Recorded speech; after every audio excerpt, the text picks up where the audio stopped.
Hey guys, welcome to my live stream webinar. It's Anya here. I'm an illustrator and I live and work in London at the moment. And today I want to talk to you about the 5 myths of illustration. And these myths really come from something that I've experienced being a professional illustrator. And it's from years and years and years of me trying to figure out what to do to actually become successful at illustration. And I've been trying so many things for 10 years, going into loads of different directions. And for me, I had to figure it all out on my own. And this is what I sort of found out. And also, I have been a teacher of illustration for 6 years at one of the leading UK-based universities. And I also dealt with lots of students who also had the same sort of questions. And this is where I get these 5 myths from and some information on how to deal with them.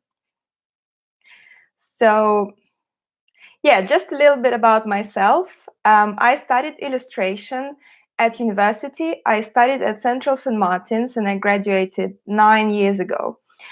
I wasn't planning to be an illustrator. Actually, I came to the UK when I was 16 and I planned to study business. And then illustration wasn't even a job at the time when I was growing up in Russia. And I didn't even know that that could be a possible occupation. So I wanted to have a serious job. And I came to UK to study business, but then I changed my mind because I was introduced to illustration and I went on to study at the university. After graduation, I worked freelance and then I got a teaching job. So I was teaching illustration for 6 years at Cambridge School of Visual and Performing Arts, CSVPA. And I also have a children's book published, which I illustrated, which is called Make a Face, and it came out in 2017. And right now I'm represented by the Bright Agency, so I am a working professional illustrator.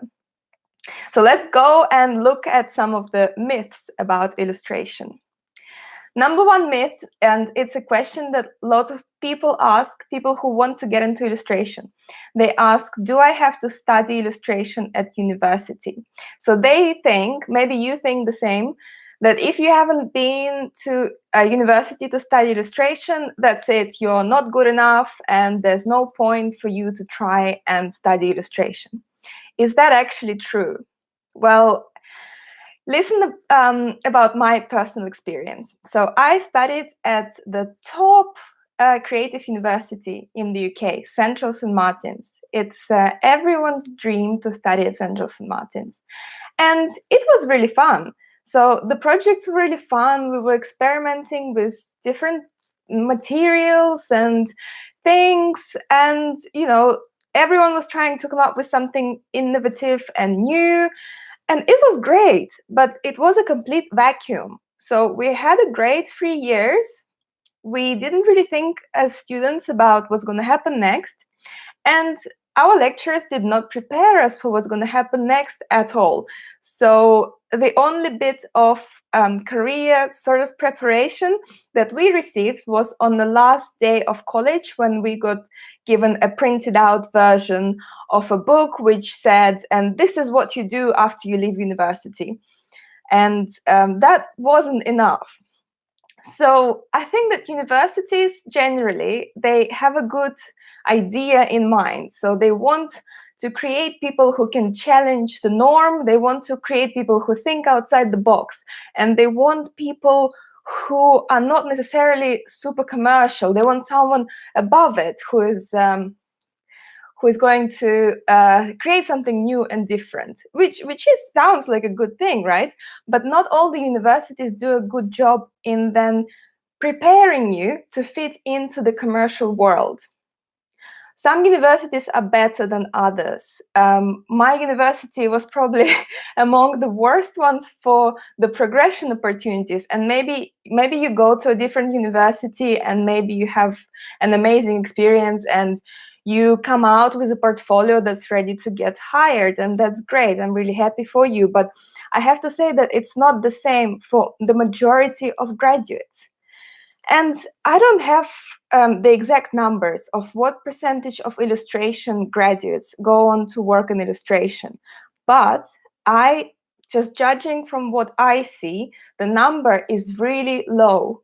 So from my own course, the number is 3 to 5%.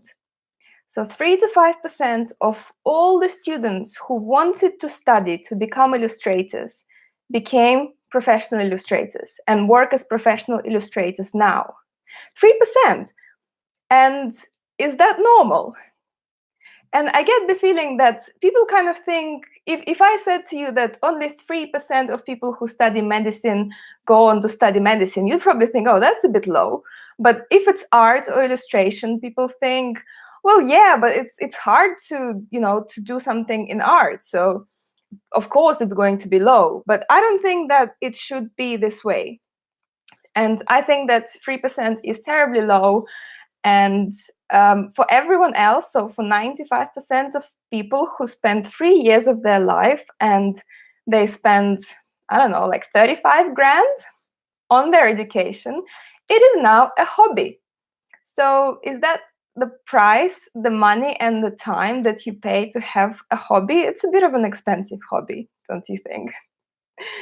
So what I'm saying to you is that if you think, oh, I haven't been to university, so I can't start in the illustration, well, 95% of people who have been in the university, they're not working in illustration. So actually, you probably stand the same chance. There are obviously things that education can give you, but if you can't go to art university, just know and remember that art universities, they also have problems, and they are not a kind of magic pill that you just take and then you're an incredible illustrator when you graduate. So I think my message is, don't let it hold you back if you can't go to university. And let's go to the myth number 2. And it sounds like this: I'm not ready yet. So you want to be an illustrator and you want to find some work to be an illustrator, because that's what a professional illustrator does. They get paid money for their jobs. So I'll say to you, well, okay, let's go and look for some clients. And then you say, oh, no, I'm not ready yet. I need to improve my portfolio. My portfolio is not good enough. And I have a few friends who keep saying that. And when I look at their portfolio is absolutely fine. It's ready and they can already be getting jobs. But they think in their minds that right now is not the right time, but there will be the time maybe in 2 years and 3 years when the timing is right and everything's perfect, and then bam, you're ready and all the clients run to you and you become famous. But the truth is that time might never ever happen. In 2 years time, you might have 50 more pieces in your portfolio and you're still not ready yet. And then in like 3 years time, you have 50 more works and you're still not ready yet. And all of this time that you are losing by not starting to apply for different clients now, that's the time you're not going to get back. And this is the time when other people are working as professional illustrators. And the only thing that's stopping you is not the state of your portfolio, but it's actually your mindset. So you're actually thinking that you're not ready yet and you're waiting for the magic moment, whereas you can start where you are now. You don't have to be 100% ready. So you can actually start just putting yourself out there, just looking for clients, asking friends, and things like that. So in my opinion, and those people who know me and those people who studied with me, they would know that I always recommend not to be perfect, not to wait for the perfect time, but actually to go with what you have now and try to make it work. My first book that I illustrated, did I feel ready to illustrate a picture book? No way. I was terrified. I was like, oh my God, I got a picture book deal and I have no idea what to do. And I still did it. And, like there are things I could have done differently. But overall, that's how I learned. So you can learn while actually doing the work that you're doing. You don't have to be 100% ready with your perfect portfolio to start to apply for those clients. So the advice is, don't wait. I'm just looking at my notes. This brings me to myth number 3. And I've been doing some consultations with beginner illustrators. And very often I look at a portfolio and you'll have, say, 10 pieces in one style, and then you'll have 10 pieces in completely different style. And you think to yourself, like, what's going on? Why is this person radically changing the style? And then I asked her, and asked, why did you just not stick to the style you were using? It was absolutely fine. And she's like, no, I can't get work with it. I think that everyone wants vector art. And say your style is watercolor painting, and you haven't had any luck selling this style. So you think to yourself, okay, it's not something to do with me or the way I'm selling and approaching clients. It's my style is wrong, my work is wrong. And then you start looking around and you find an illustrator that you think is very successful, and they're doing vector art. So you think, okay, it's the vector art. The vector art is the thing. If I start doing vector art, everything's going to be perfect. Everyone's going to come and work with me. I need to spend 3 years of my life learning Adobe Illustrator. This is going to solve all of my problems. Is that true, or is that another procrastination? So the truth is, of course, it's great to find your own style. If you're not sure what your style is yet, you need to try lots of different techniques and learn different things and discover what you like doing best, and you will know what turns out better when you work. And that's what you kind of have to stick with. So just accept that your style is watercolor painting. And this person's style is vector art. And this person is doing better with vector art, not necessarily because vector art is better than watercolor painting. It's because that person is better with selling his work. Do you see what I mean? Loads of people are making money working in a style that you're working in. So you don't need to change your style to try something new just because you're not getting the money. You actually just need to find a way to market your style, find people who would actually commission your style, and find your market, and then approach the clients, and not necessarily drastically change your style, because 99% of the time, nothing's wrong with your style. And I say this from my personal experience because I've been through that. And my portfolio is 2 different styles in a way. It's not always worth it. Right. So be true to yourself. Be true to your style. Let's go to the next myth, which is my favorite because I have spent a lot of time and had a lot of grief with this one. And it's to do with putting yourself out there, that I was recommending you to do, but not putting yourself out there professionally, but working on your Instagram. It's the big Instagram myth.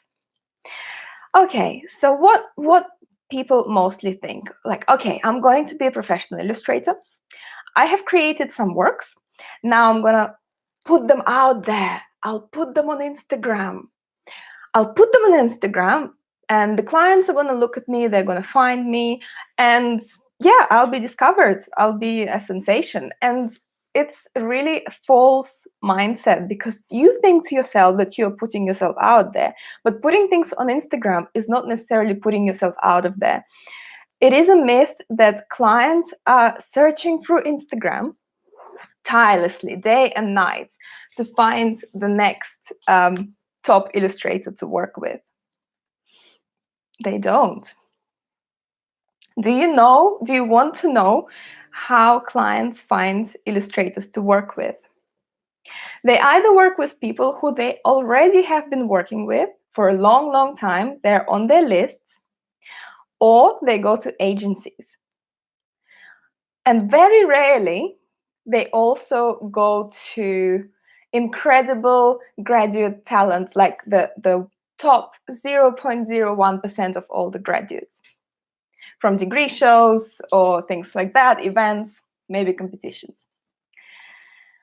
They don't go after their long working day on Instagram and think, oh, let's spend 3 hours browsing through Instagram illustration hashtag and we're going to find our next amazing illustrator. They don't have time for that. And that's not really a viable business strategy, to just rely on posting a few images on Instagram, thinking that it's your digital portfolio, not doing anything else, and then expecting that suddenly everyone's going to find you. You're just going to be very disappointed because no one is actually going to find you. If you're very lucky, maybe a few people might approach you. They might not be the really professional clients. They might be just a person who liked your work, and it's great to do those kind of jobs. Don't get me wrong. You know, when you're starting out, anything that people pay you to do for is great. But if you're aiming for magazines, publishers, and the professional field, then it's much better to approach them directly. I'm going to give you now just a few examples, a few ways of how to actually put your work out there instead of Instagram. You need to contact art directors, designers, and clients. You need to find their contacts. The contacts are in special directories. They're available from associations like AOI. They're available to buy from companies like Bling Bikini List. You can also go to events and meet people in person. That really works when you make a personal connection. So going to fairs like book fairs, Bologna fairs, maybe going to D&AD, going to professional design and illustration and book and publishing events. These things will actually land you the jobs, but not the posting on Instagram. I'm sorry. And also there is a big myth about when a person has 1 million followers on Instagram, that means they're a professional illustrator. You don't know what's going on behind the scenes. So you might really love someone's work. You might think they're doing incredibly well, but they might not be. So if you look at some top agencies for illustration and just look at the people who are in the agency, and you see that their names are on books and they're doing work, when you go to their Instagram, you will find that they have sometimes like 300 followers and they're getting money for their job, and you know, they are working with high-profile clients. What does it tell you? The number of followers doesn't equal good clients and professional work. Okay, what's our next myth? This is the myth number 5. And again, this is something I have experienced, and now I know it doesn't work. It's the myth that says, I'm just going to keep going and everything's just gonna happen naturally for me. So, you know, I'll keep my job and I'll draw a picture every now and then, something that comes to mind. I'll post it on Instagram, and eventually the stars will align, someone's gonna see me, and it's all going to happen. And we genuinely believe that, you know, we're destined for fame and great illustration career, and of course it's going to happen. How about thinking about illustration as a business? Would you run your business in the same way? Say if you were selling oranges at a market stall, and one evening you come to the stall and you bring a few oranges because, you know, you felt like coming and bringing a few oranges. Okay, you sell one. Then you disappear for a week because, you know, you've got life and there are things to do, and there are other more important things, or maybe you don't feel like it, or you don't have inspiration to go to the market. So you turn up again maybe in a week or two, and you bring some more oranges, and maybe you're gonna sell one or two, maybe not. And then you disappear for another couple of weeks. Do you see what I'm getting at? Does it sound familiar to you at how you approach your illustration? So do you just sometimes think without any strategy, okay, I'm in the mood for illustration, let's draw some illustration. Woo, I've done illustration, let's put it on Instagram. Let's see what happens. Not much is going to happen because illustration is a business. And if you don't have a strategy, if you don't see where you're heading to, how are you going to get there? If you ever dealt with business owners, or if you have a business of your own, you wouldn't approach it just like a chance. Maybe it will work, maybe it wouldn't work. There are things that you actually can do. You need to have a strategy. You need to know what market you're aiming at. You need to know what sort of clients you're aiming at. You need to know what do those clients want to see. What sort of images should I draw? Not just anything that comes to mind, but very specific things. And to get some understanding of the market, there are many things you can do. Like you can go to short courses, or you can analyze, say, illustration agencies, people who they represent, what kind of work they're doing. You can look at magazines. You can start compiling lists of art directors. And I know it doesn't sound as fun as just posting an image on Instagram and hoping for the best. But if you do want to be in illustration long term, then that is what's going to reap you the best results. So I'm really hoping that you're going to follow these advices, these tips that I gave you, and that you're not going to see illustration as your hobby. Because the thing is, if you're only going to see it as a hobby, it will always be a hobby. And to make it into your profession, if that's what you really, really want, you need to make it into a business. And you need to think as a business person and not just someone who loves to draw and happens to be very good at it. There is very little information available. Well, there is a lot of illustrators out there, and a lot of them are very successful. But I found that it's very hard to find the real information of how to do things, because not many people want to share. Illustrators who are successful, they want to guard their clients and they want to continue being successful. So they don't always share what is going on. And this is the reason why I started this series of webinars and also my YouTube channel. So please subscribe if you found this information useful. Send me a comment if you agree with what I say, or if you think that it's completely useless, or you don't agree with it. Maybe you have great success from Instagram, or you change your style and now you're a millionaire. I'd love to hear from you. It's not sarcastic. And yeah, so do subscribe, and I hope to see you on my YouTube channel, my Instagram, which I do have and love. I'm not completely anti-Instagram. And thank you very much.